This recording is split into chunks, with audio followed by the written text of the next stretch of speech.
No chase scenes through the desert, no period sets, no planets, no bears.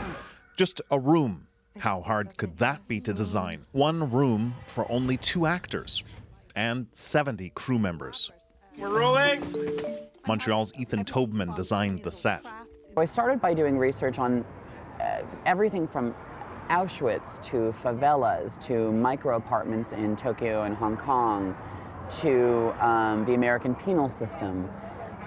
Really studying how people live in tiny micro environments. To fit all the crew and equipment into a 3-meter by 3-meter shed, the solution was a puzzle. He built the room as an inverted Rubik's Cube. Every panel could be removable, and you could essentially shoot, work, light, do makeup, do hair from the outside looking in. Every inch of room has a backstory. TOBMAN even calculated the angle of the sun's trajectory over 7 years to gauge where the wall paint would fade. This was very personal as well. I mean, you actually camped out in there. As a production designer, you're always looking for what I call nuggets of truth. It's those little things that make the set real. Those nuggets of truth. Now the candles. We don't have any candles.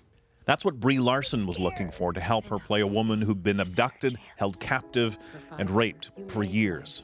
Most of the work came from speaking with a trauma specialist, and I was able to spend many hours with him, sort of picking his brain.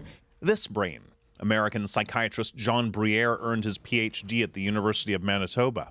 Just one day an email came, I think, from the production company in Toronto, asking me if I would meet initially with BRIE LARSON to help her try to get an idea about what the character would be going through. So he dug up previous cases of abduction, rape, and discussed them with LARSON and the film's director.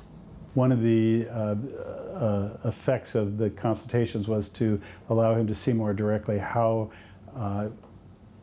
BRIE would be suffering more after the abduction than during the abductions. And I think they came pretty close to showing what that experience was. Pretty close. Of course, the horror of the real experience, the psychiatrist says, well, no film could ever show that. Kim Brunhuber, CBC News, Los Angeles.